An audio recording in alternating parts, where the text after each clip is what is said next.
Bienvenue sur mon podcast Live from the Heart.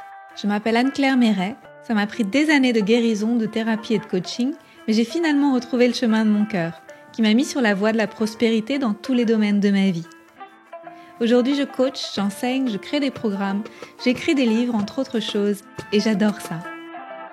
Le monde se transforme à mesure que nous guérissons et que nous créons. Je sais que nous pouvons prospérer au niveau individuel aussi bien qu'au niveau collectif, si on retrouve le chemin du cœur. Nous sommes les initiateurs et initiatrices du nouveau monde. Alors on y va ? Si vous souhaitez créer depuis l'espace du cœur, vous êtes au bon endroit.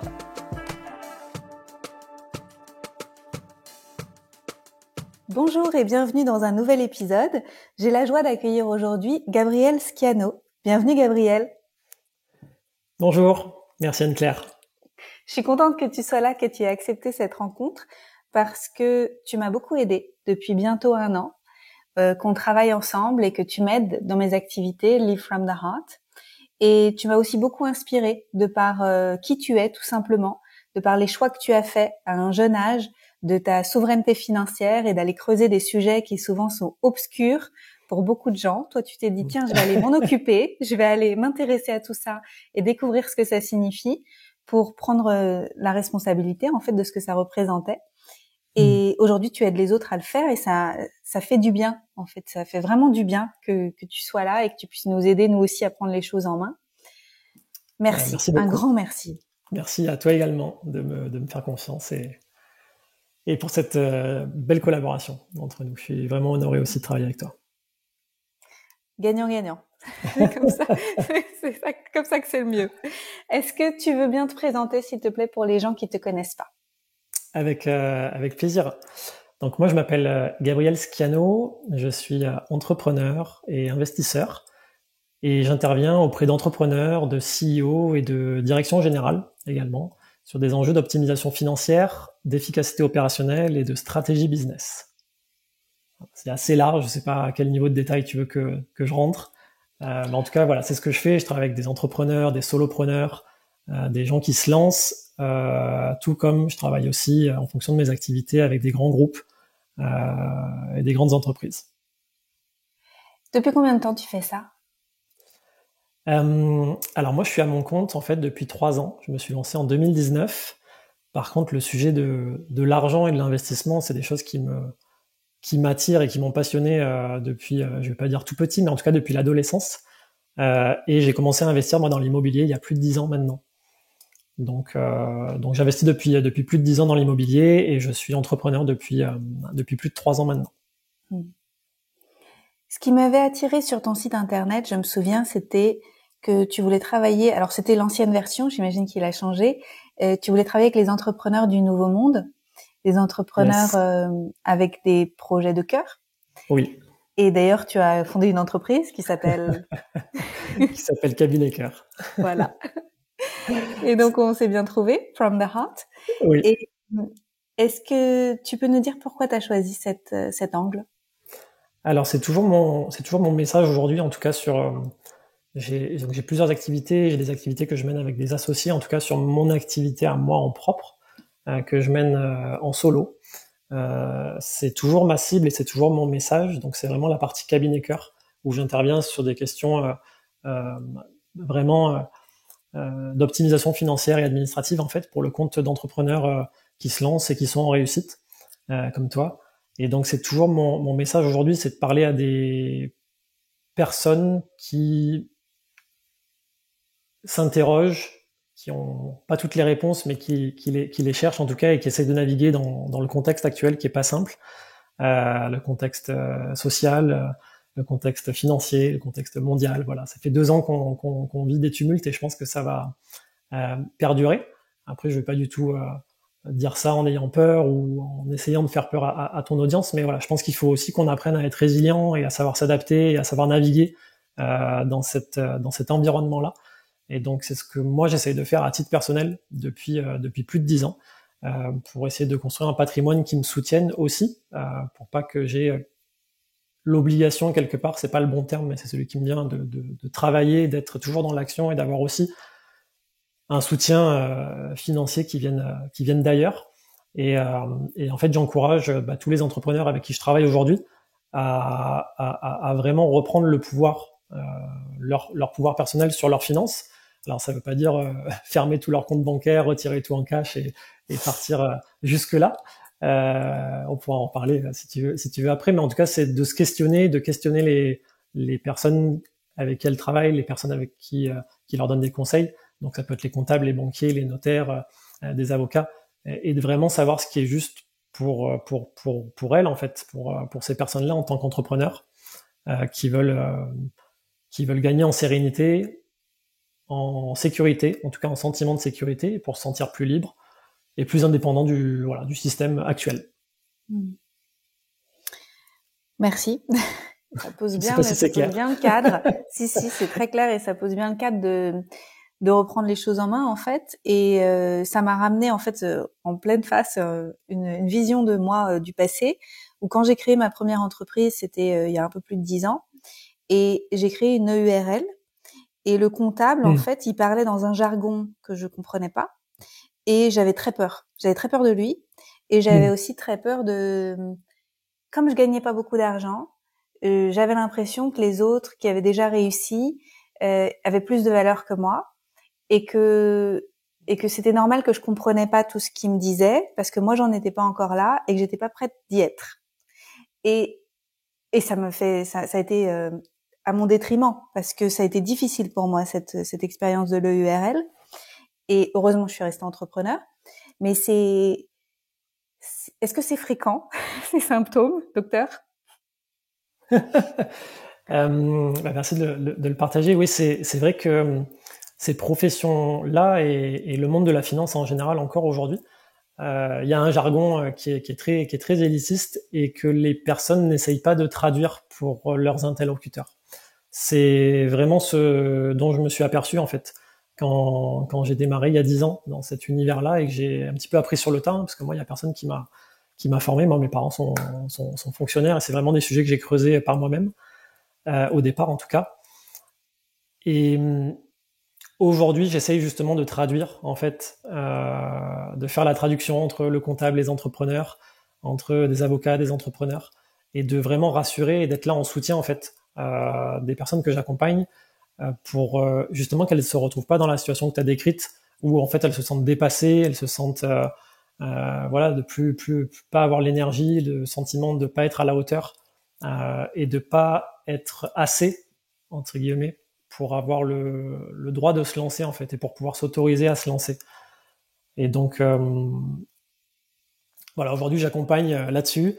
Alors je fais pas du coaching du tout, hein. Moi je suis vraiment là sur des sujets très pragmatiques, hein. Donc c'est plutôt de l'expertise, pour justement qu'il y ait comme un contre-pouvoir entre guillemets face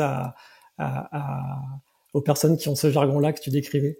Voilà, j'essaye d'être là pour défendre les intérêts des personnes que j'accompagne et pas de montrer les muscles parce que c'est pas du tout mon genre, mais en tout cas de montrer qu'il y a des gens qui savent de quoi ils parlent aussi en face, qui sont capables de comprendre, capables de répondre et qui défendent l'entrepreneur qui est la personne concernée en fait. Et après mon objectif c'est que une fois les entrepreneurs rassurés, ils voient qu'ils aient pleinement les capacités de gérer aussi par eux-mêmes toutes ces choses-là en fait, parce que c'est que du questionnement finalement, et c'est pas de la défiance, c'est pas le bon terme, mais c'est ok, qu'est-ce qui fait que cette personne-là elle me conseille de faire ça? Est-ce que c'est juste pour moi aujourd'hui dans la situation dans laquelle je suis et par rapport à la vision que j'ai pour la vie que je veux? Ouais. Je pense que souvent, une des choses qui est difficile, c'est d'admettre qu'il y a plusieurs solutions possibles et qu'elles sont pas toutes idéales, mais qu'il y en a certainement une qui est un peu mieux pour nous dans notre situation à l'heure actuelle. Et beaucoup d'entrepreneurs cherchent la réponse, la solution, comme s'il y avait un format d'entreprise, une solution clé en main qui existe où tout est absolument parfait. Mais en fait, aujourd'hui, tout ce qui est proposé dans le panorama de création d'entreprises et de gestion de nos entreprises et tout, c'est des choses qu'on doit faire un peu sur mesure finalement. Oui. Ouais, c'est très juste ce que tu dis. Il y a toujours beaucoup de possibilités en fait, et on a toujours le choix. Et il y a rien que l'on fait qui ne peut être défait, à mon sens. Et donc, quand on est face à des questionnements sur lesquels moi je propose, et puis après, c'est aussi à l'entrepreneur de se positionner, j'aime bien lui demander, ok, c'est quoi le risque d'aller vers telle ou telle situation, d'essayer d'évaluer cette notion de risque pour d'un point de vue financier, d'un point de vue matériel, d'un point de vue social, et de se rendre compte qu'en réalité, il n'y a pas vraiment de risque à avancer en fait. Et souvent, on se met des barrières en tant qu'entrepreneur, de pas forcément avancer comme on voudrait, parce qu'on ne sait pas trop à quoi s'attendre. Et en fait, si on se pose la question, à mon sens, de ok, c'est quoi mon risque si j'avance, en fait, parfois, ça permet de prendre conscience que le risque, il n'est pas énorme et qu'il n'y a rien qu'on puisse défaire quelque part. C'est rassurant. Oui, à mon sens, oui. Et qu'est-ce que tu penses du fait qu'aujourd'hui, la plupart des gens, quand ils se lancent, choisissent d'être auto-entrepreneurs? Est-ce que c'est un bon choix? Alors j'imagine que c'est pas le bon choix pour tout le monde, mais qu'est-ce que tu penses de ça? Je vais commencer par une réponse. Ça dépend de la situation de chacun. Et puis après, je vais te partager rapidement mon point de vue là-dessus. En fait, c'est un statut qui est alléchant car il est très simple en fait. C'est très facile d'immatriculer une auto-entreprise ou une micro-entreprise et de pouvoir facturer très très rapidement. La limite que je vois à ça, à laquelle les personnes sont assez rapidement confrontées, c'est que c'est difficile de faire la distinction entre la personne physique, l'entrepreneur que l'on est, et la société, l'activité que l'on a envie de créer. Il y a une forme d'amalgame, parce que c'est ce qu'on appelle une entreprise individuelle, donc t'as pas de cabis, t'as pas de compte entreprise, il y a vraiment un micmac en fait entre la personne physique et l'activité en elle-même. Et ça pour moi c'est un frein en fait, c'est un premier frein à l'optimisation financière. Ça c'est la première chose. La deuxième c'est il y a des paliers en fait, des paliers à partir desquels on va être soumis à la TVA, des paliers à partir de laquelle on va être obligé de passer en société. Et en fait ces paliers c'est des niveaux de chiffre d'affaires.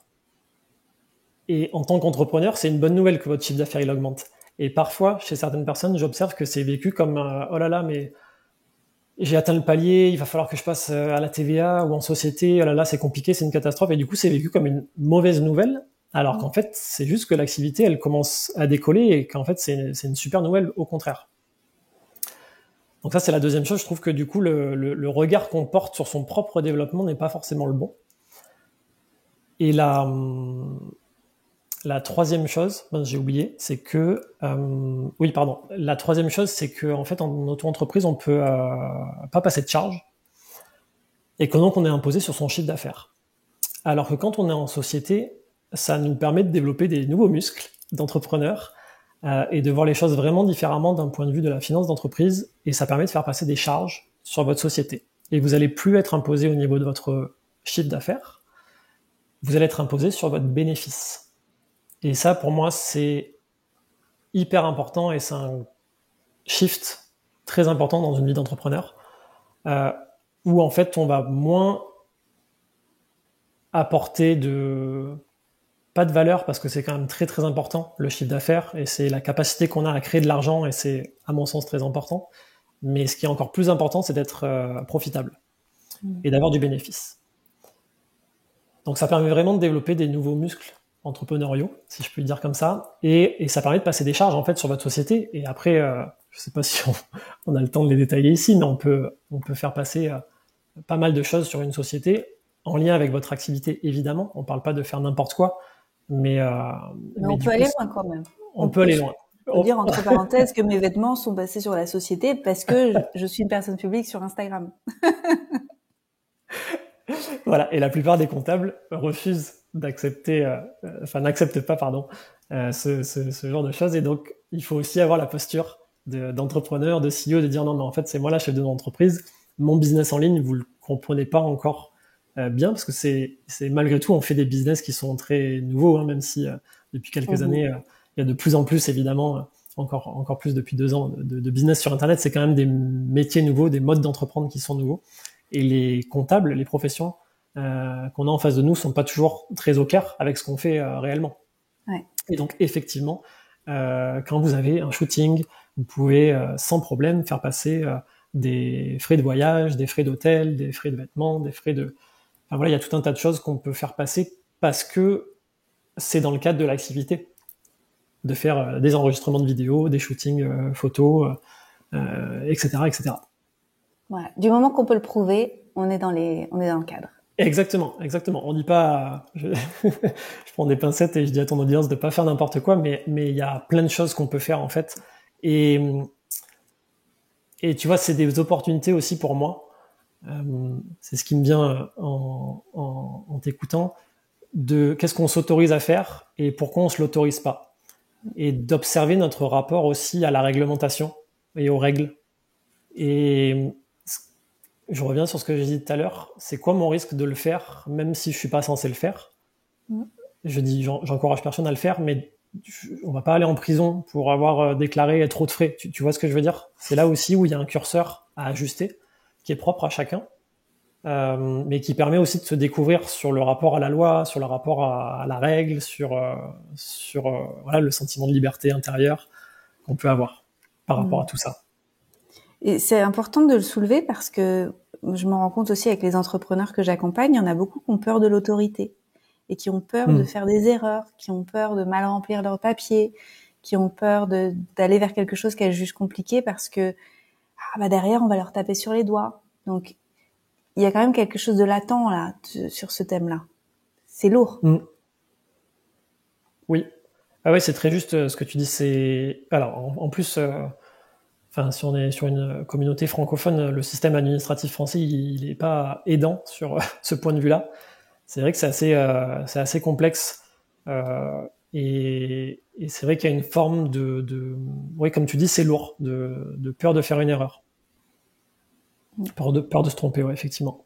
Mais moi, je connais personne qui est allé en prison en France ou qui a dû payer des sommes astronomiques parce qu'ils ont fait une petite boulette sur un document. Idem. Donc, en fait, c'est comme si on perpétuait, tu sais, une croyance, exactement, ouais. peur. C'est un fantôme, en fait.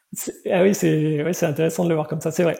C'est une forme de fantôme qu'on s'auto, ouais, c'est vrai, qu'on s'auto-applique et qui nous empêche de nous autoriser à, voilà, nous libérer et être plus dans la fluidité. Et c'est vraiment, enfin, pour le coup, c'est à cœur.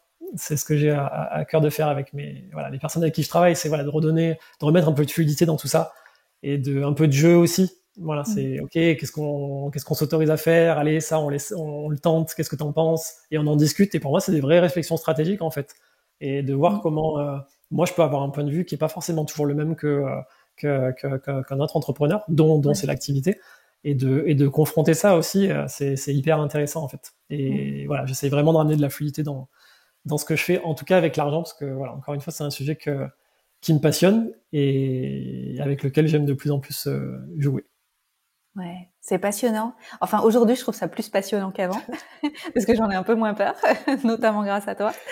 Tout à l'heure, tu parlais de reprendre la main sur ses finances et aussi t'as dit quelque chose à propos de rééquilibrer le dialogue avec les experts. Et ça, c'est quelque chose qui est aussi hyper important. Alors, peut-être que je vais projeter quelque chose, mais peut-être que je suis aussi dans la réalité, je sais pas.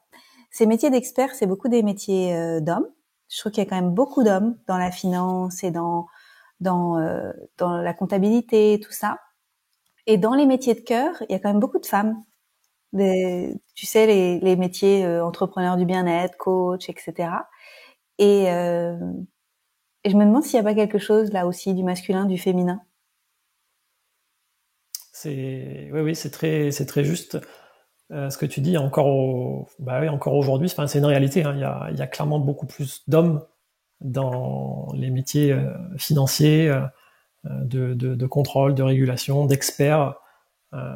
Regarde-moi. Hein. Alors justement, j'essaye dans une moindre mesure et à mon niveau d'apporter une autre énergie et une autre façon d'aborder ces sujets-là. Mais c'est encore des métiers très très masculins, en tout cas dans l'énergie. C'est-à-dire que alors après j'ai pas d'exemple, je veux pas faire de généralité ou de supposition du tout, mais le peu de femmes qu'il y a dans cet univers-là, elles sont aussi très masculines dans leur énergie et dans leur façon d'aborder les sujets. Donc, je pense que c'est important de ramener un peu de douceur dans cet univers-là. De la même façon que dans tout ce qui est bien-être, je pense que ce serait bien, enfin, je sais pas ce que tu en penses, ça c'est plutôt ton domaine, mais ça serait bien qu'il y ait encore plus d'hommes, peut-être, qui œuvrent sur ces sujets-là aussi. Tout à fait. Ouais, on en a besoin. Je me demande tous les jours où ils sont. Et, et par contre, ce que je remarque, par exemple, dans notre travail qu'on a ensemble, c'est que c'est une relation qui est très circulaire, contrairement à ce que j'ai vécu avant, qui était plus, je trouvais, hiérarchique, de par ma posture, hein, parce que je m'écrasais en fait en face de mon comptable et que je l'avais mis sur un piédestal. Mais il y a quelque chose qui s'est transformé. Alors peut-être qu'on est passé aussi à une autre ère et qu'aujourd'hui les choses sont plus ouvertes et plus souples. Et ça veut dire que finalement on est à la table et la table elle est circulaire et chacun a son mot à dire et chacun arrive avec ses compétences et on a besoin les uns des autres parce que j'ai vraiment besoin de quelqu'un comme toi dans mon équipe qui m'explique ce qu'on peut faire avec l'argent qu'on a gagné.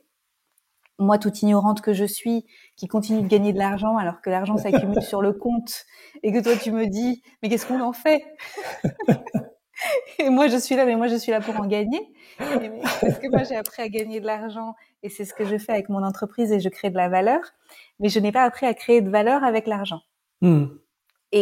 Et de t'entendre en parler, c'est très inspirant. En fait, je suis une débutante là-dedans et j'ai vraiment besoin que tu sois à cette table ronde. Ben, merci infiniment de me le partager. Et on se rend compte dans nos échanges que c'est pas forcément si simple. Tu vois, j'ai pas une science toute faite où je te dis, bah, en fait, ça, il faut faire ça, ça, il faut faire ça, ça va rapporter tant. J'ai des intuitions, j'ai des recherches que je fais aussi de mon côté. Mais des fois, encore tout à l'heure, on se posait la question de, OK, est-ce que c'est vraiment une bonne idée de faire ce move-là? Parce que, il y a une nouvelle qui est sortie et du coup, on se demande si l'argent va être au bon endroit. Et donc, c'est important que ça reste un échange circulaire, comme tu dis. Ouais. Et moi, je trouve pas du tout que tu sois ignorante. Au contraire, tu sais, des fois, le fait de pas savoir, ça permet aussi d'aborder les sujets de façon peut-être un peu plus légère ou plus naïve et parfois de voir les problèmes du bon angle. Donc, moi, je trouve pas du tout que tu sois ignorante là-dessus, pas du tout. Merci. Ça me rassure. Ça doit rassurer aussi des gens qui nous écoutent. Oui, il y a vraiment pas de honte à avoir là-dedans. Par rapport à la situation actuelle dans laquelle on se trouve dans le monde, c'est-à-dire que ces dernières années, il y a eu des révélations sur les différents systèmes qui fonctionnent pas bien dans le monde. Certainement, ça fait longtemps qu'ils fonctionnent pas bien, ces systèmes, mais là, c'est beaucoup plus évident. En fait, on voit les incohérences de tout ce qui a été mis en place depuis tant d'années. Et donc, il y a quelque chose d'inévitable qui arrive, c'est des réformes, des choses qui vont se transformer, qui vont changer, et des choses qui vont s'effondrer. Et il y a pas mal de gens autour de nous qui sont figés et qui attendent de voir à quelle sauce on va être mangé avant de faire des choix. Qu'est-ce que tu penses, toi, de la situation dans laquelle on est actuellement? Merci de me poser la question. C'est pas une question simple, mais je vais essayer d'y répondre et on va en discuter ensemble. On est à un tournant, je pense, très important dans le paradigme financier qu'on a connu depuis plusieurs générations. Alors quand j'ai dit ça, j'ai pas dit grand-chose. Je crois pas qu'on aille vers un effondrement immédiat ou en tout cas très rapide et douloureux. Je peux me tromper, c'est vraiment que ma croyance. J'ai du mal à croire que ça s'effondre instantanément ou en très très peu de temps. Ce que je crois par contre, c'est qu'il y a d'autres choses qui vont se mettre en place en parallèle et que, un petit peu comme pour tout, hein, pour l'entrepreneuriat, pour le monde des affaires, pour beaucoup de choses, il va y avoir à un moment donné une sorte de cohabitation entre deux mondes qui n'auront plus forcément grand-chose à voir entre eux. Là où c'est compliqué, c'est comme tu as dit, les enjeux financiers, c'est des enjeux qui sont très élitistes et très bien gardés d'hommes au pouvoir depuis des siècles. Et je suis pas sûr qu'ils laissent la place à un nouveau système financier aussi facilement que ça. Et donc, dans tout ce qui peut émerger comme technologie, comme projet, comme token, il faut vraiment, à mon sens, se concentrer sur les choses qui sont très sérieuses et qui peuvent vraiment être une alternative concrète au système bancaire tel qu'on le connaît aujourd'hui. Ça, c'est déjà ce qui me vient en premier lieu. La deuxième, c'est que je comprends qu'il y en ait qui se posent des questions et qui sont un petit peu figés par rapport à toutes ces incertitudes. Je pense pas qu'on va avoir des certitudes dans les prochains jours ou dans les prochaines semaines ou dans les prochains mois. Et donc, c'est un petit peu ce que j'ai dit tout à l'heure. Je pense qu'il faut qu'on apprenne aussi chacun d'entre nous à vivre avec cette incertitude-là, et à prendre le risque parfois de faire un pas en avant et de faire des choix pour ses activités et pour ses finances. Après, c'est ok de rien faire aussi. C'est ok d'avoir besoin de processer. C'est le temps d'intégration, il est propre à chacun. Il peut être plus ou moins long. Et s'il y a un message que je peux faire passer ici, c'est on nous dit souvent, et encore plus des hommes qui essayent de vous vendre des choses et des investissements en ligne ou dans des programmes immobiliers au bout du monde, on nous sort souvent l'argument de si votre argent il est à la banque, il vous rapporte rien, vous perdez de l'argent à cause de l'inflation, donc c'est une mauvaise chose que vous êtes en train de faire. C'est vrai que l'inflation, elle vient grignoter notre pouvoir d'achat si l'argent il n'est pas investi, mais il vaut mieux perdre 10% de pouvoir d'achat en laissant son cash à la banque que perdre 80% de ce qu'on avait en l'investissant sur un mauvais projet.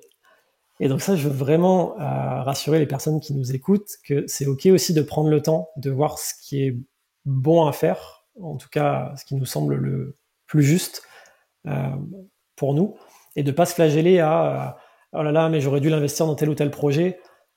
C'est toujours facile de revenir en arrière, de voir ce qui a marché et de dire oh là là, si j'avais investi dans ce projet-là à ce moment-là, j'aurais fait plus 5000% de rendement, de rentabilité, ma vie elle serait différente.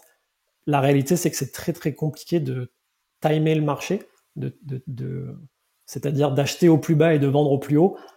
C'est quasiment impossible, et du coup, il faut vraiment pas se flageller avec ça. J'ai un peu digressé, je ne sais pas si j'ai répondu à au moins partiellement à ce que tu amenais. Mon regard sur ce qui se passe en ce moment, c'est qu'il faut être à l'écoute de ce qui se passe. Il faut se sentir en sécurité, et donc pour ça, c'est bien de savoir de combien on a besoin pour vivre réellement. C'est des questions qui sont importantes. On peut se dire oh là là, mais ça c'est des besoins primaires. Si on en est là, comment on peut être dans l'abondance et se développer? En fait, on ne sait pas toujours de combien on a réellement besoin pour vivre correctement. Et donc je pense que c'est important d'avoir ce chiffre en tête, de mettre tout en œuvre pour s'assurer que ce chiffre il soit là sur le compte tous les mois, tous les trimestres, tous les ans, enfin peu importe après notre mode de fonctionnement. Mais en tout cas qu'on soit en sécurité par rapport à ça, pour nous permettre justement de réfléchir à ok, dans quoi j'investis avec ce qui me reste. Mais si on est stressé et si on est dans la peur de pas avoir assez pour vivre et de vivre au mois le mois, en fait on va couper toute une partie de notre créativité, à mon sens, qui va pas nous permettre, un, de développer notre activité entrepreneuriale, et deux, de faire les bons choix d'investissement pour nous. Et on va plutôt être dans la peur et dans la recherche de rendement rapide, et du coup avoir plus de chances de tomber dans les pièges de projets sur lesquels on peut perdre, à mon sens, pas mal d'argent. C'est plein de bon sens. Et tu connais Fabrice, qui a déjà intervenu sur podcast, et Fabrice m'avait donné la recommandation il y a 2 ans. Moi, quand j'ai vu la crise du Corona Circus, j'ai vu l'effondrement en même temps, en fait. Et je me suis dit, c'est la fin des haricots, tout va se casser la figure. Et en fait, c'est pas vrai, parce que ça fait déjà 2 ans et c'est toujours pas le cas. Donc les choses sont parfois plus lentes que ce qu'on peut imaginer aussi. On a parfois des images de catastrophes, alors qu'en réalité, il faut du temps pour ces choses-là. Oui. Et il m'avait parlé de diversifier, de pas mettre tous mes œufs dans le même panier. Est-ce que c'est aussi quelque chose que tu recommandes? Oui, pardon, je t'ai coupé, mais oui, c'est la diversification, c'est un sujet qui est hyper important pour moi et auquel je crois. Je pense que c'est important de diversifier alors, je vais pas forcément dire nos activités, mais en tout cas potentiellement nos activités, mais aussi nos sources d'acquisition clients et diversifier nos investissements. C'est aussi quelque chose que je crois, avec la nuance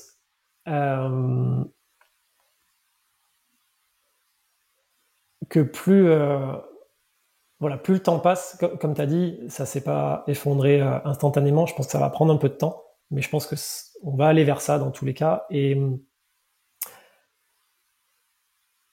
la crypto-monnaie, moi, le Bitcoin, c'est quelque chose qui me parle particulièrement. Après, je ne veux pas du tout en faire la promotion ici, mais parce qu'en fait, c'est aujourd'hui un des seuls actifs qui est basé sur l'énergie.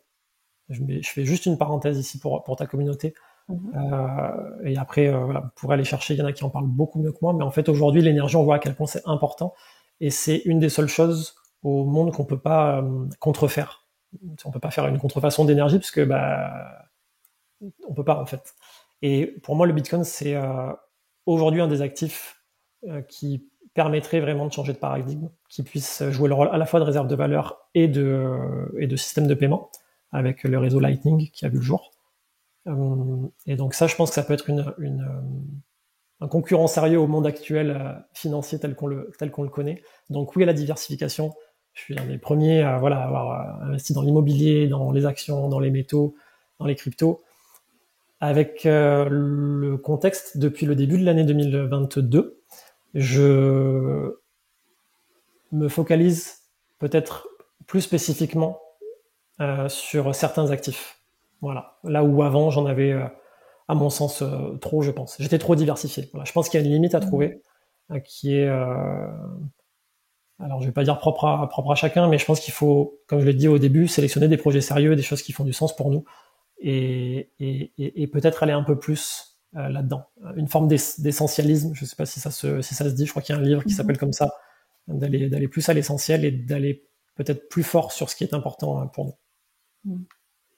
Ça, c'est super important ce que tu dis, parce que moi j'ai tendance, donc moi aussi fille de fonctionnaire, tout ça, et mes parents ont beaucoup dit il faut acheter une maison, acheter un terrain, c'est la vraie sécurité quelque part. Et quand on s'est rencontrés, toi et moi, et qu'on a discuté de la possibilité que j'investisse dans un lieu, pour moi c'était une source plutôt de stress. Et tu m'as confié à quel point ça peut être aussi une source de paperasse, de choses à gérer en fait. Et c'est pas toujours le bon moment pour tout le monde. Et même si c'est quelque chose de sérieux et que la terre, en fait, ça a de la valeur. En fait, ça va être difficile de la dévaluer, la terre. Mais d'un autre côté, c'est par rapport à notre situation actuelle à chacun. Et moi, par exemple, en tant qu'entrepreneur, j'ai envie de me laisser pousser les ailes et d'avoir beaucoup de paperasse. Et ça me couperait un peu les ailes. En tout cas, c'est l'impression que j'ai à ce jour. Mais ça changera peut-être dans le futur. Mais donc, il n'y a pas de solution idéale, encore une fois, qui pourrait correspondre à tous. C'est par rapport à là où on en est en ce moment. Où est-ce qu'on a envie de mettre notre énergie, en fait, c'est ça. C'est exactement. Et comment on veut que notre temps il soit occupé.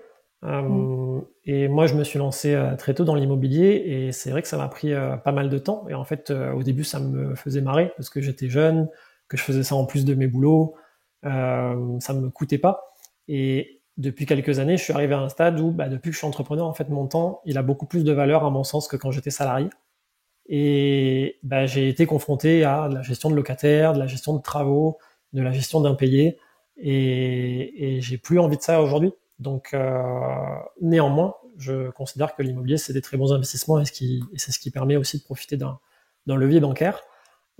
Et du coup, qu'est-ce que j'ai fait? J'ai pris des personnes qui m'aident aujourd'hui à gérer mon patrimoine, et qui me simplifient la vie, en fait, et qui gèrent des choses, qui gèrent les choses pour moi. Mais c'est très juste. Je pense que c'est vraiment de se poser la question de comment on veut vivre notre vie, en fait. Et ça évolue. C'est pas une vérité qui doit être figée pour les années à venir. Il y a un moment, moi, c'était très amusant et plaisant de faire de l'immobilier avec les problèmes que ça peut amener aussi. Aujourd'hui, c'est plus juste pour moi de le faire de cette façon, en tout cas. Et c'est OK. Et du coup, c'est pour ça que j'aime bien, moi, je le fais en général au moins 2 fois par an. J'aime bien faire le point un petit peu sur mes finances, sur mes investissements, mais aussi sur mon emploi du temps, en fait. Comme je suis pas rentré dans les détails, mais comme je te dis, j'ai plusieurs activités, du coup j'ai plusieurs boîtes mail, j'ai plusieurs agendas, c'est pas forcément très simple à gérer au quotidien. Et en fait, je fais le point assez régulièrement sur mon agenda et ma semaine type, même s'il n'y a pas vraiment de semaine type, pour créer de l'espace. Et en ce moment, mon enjeu depuis plusieurs mois, c'est de me redonner du temps et de me recréer de l'espace. Et donc, j'ai de plus en plus, en fait, de moments qui sont bloqués, en fait, dans mon agenda où personne d'aucune activité ne peut me prendre de rendez-vous.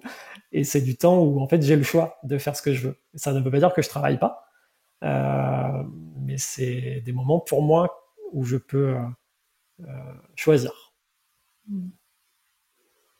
Voilà. C'est une vraie abondance de temps.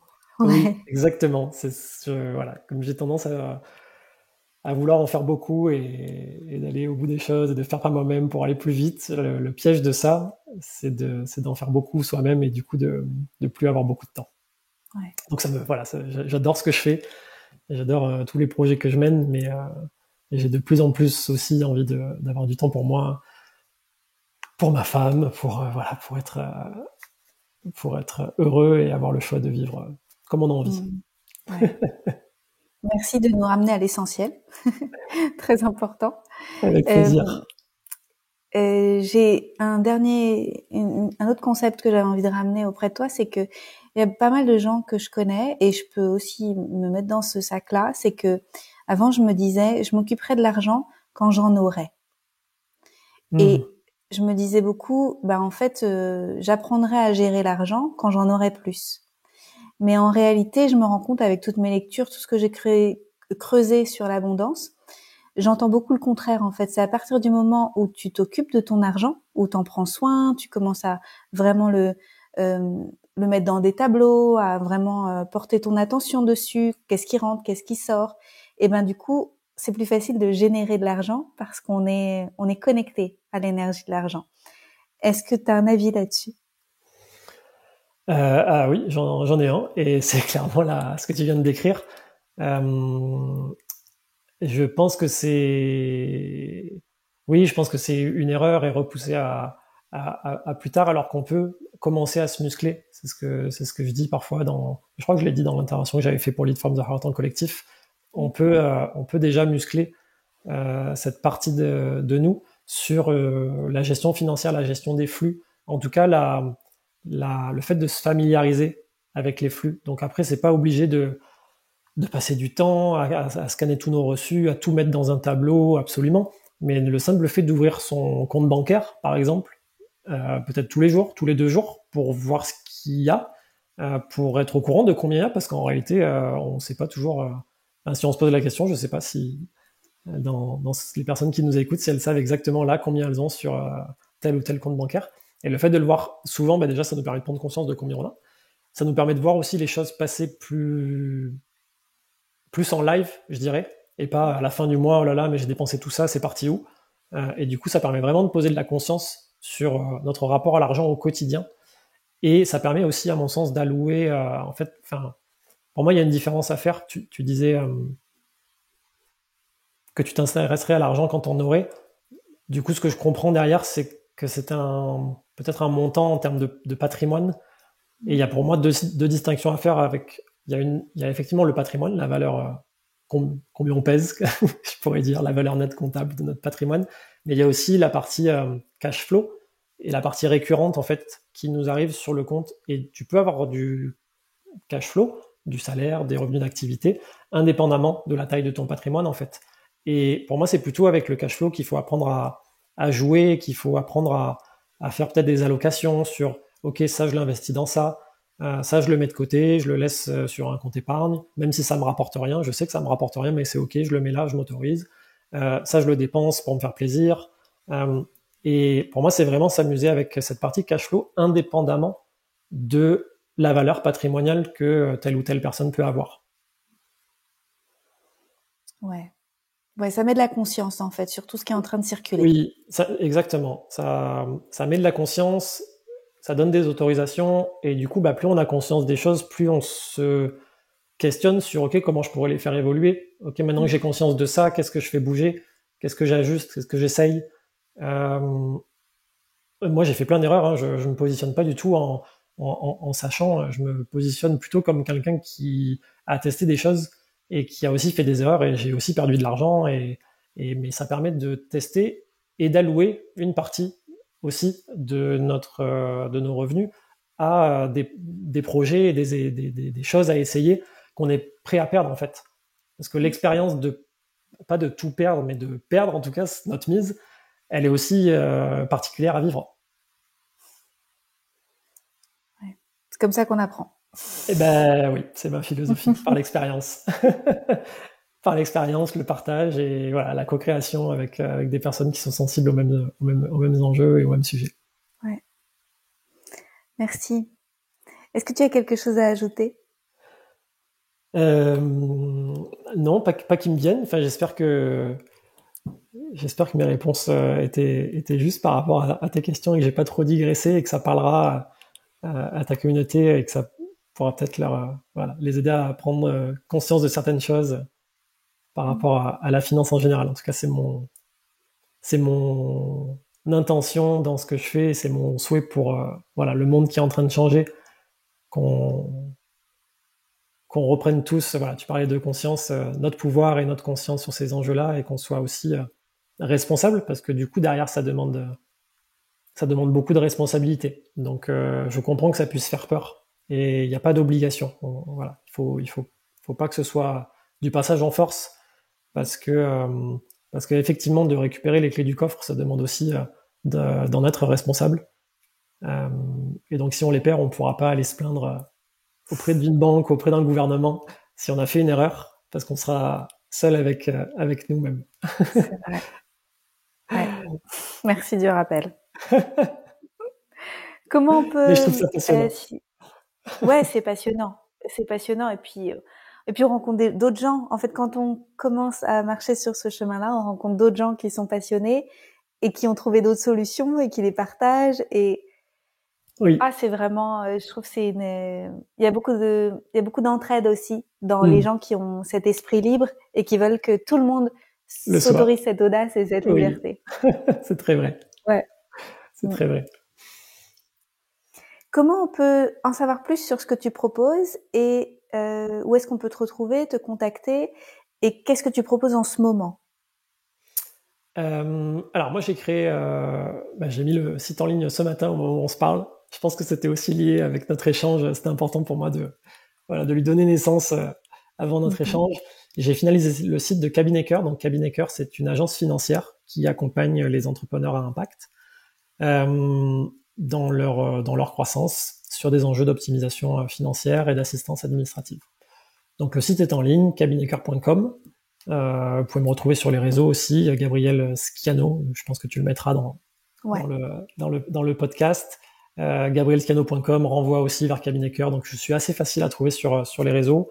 Et l'intention de Cabinetcœur, c'est vraiment d'être au plus près en fait d'entrepreneurs qui ont envie d'œuvrer, qui ont envie de grandir et qui ont envie d'avoir un homologue de leur niveau pour les accompagner sur des questions d'optimisation financière et administrative.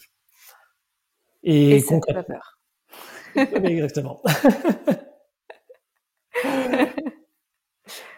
Et je suis en train de, j'ai pas de formation en ligne, je suis en train de j'ai des idées de programme, mais pour l'instant il y a une seule façon de travailler avec moi, très concrètement, c'est l'accompagnement direction financière. C'est un accompagnement de 12 mois qu'on est en train de faire ensemble.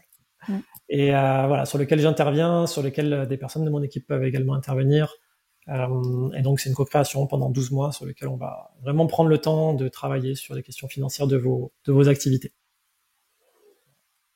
Tout est visible sur le site qui est en ligne. Je peux témoigner que ça fait du bien. Merci beaucoup. Merci à toi. Ça fait pousser les ailes. Génial. Merci pour tout, Gabriel. Merci d'être intervenu aujourd'hui. C'était un plaisir. Je sais qu'on l'a repoussé à maintes reprises de par ma faute, mais c'était un plaisir d'avoir finalement cet échange avec toi aujourd'hui. Il y avait un timing divin, tu vois, ça devait être maintenant. Merci pour ta confiance. Avec joie. Et si tu as d'autres thèmes que tu souhaites aborder ou si on voit que la communauté répond à propos de ce thème et qu'ils veulent qu'on creuse des sujets, eh bien, tu seras toujours le bienvenu pour qu'on puisse en discuter ensemble. Eh ben, écoute, avec plaisir. Avec plaisir pour rentrer peut-être un peu plus dans le détail de certaines choses qu'on a pu évoquer aujourd'hui. Avec grand plaisir.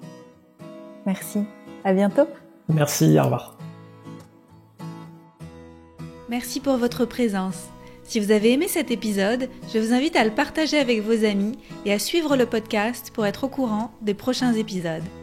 Et suivez-moi sur mon site internet anneclairemeret.com et sur mes réseaux sociaux pour être au courant de mes prochains programmes et formations. À bientôt!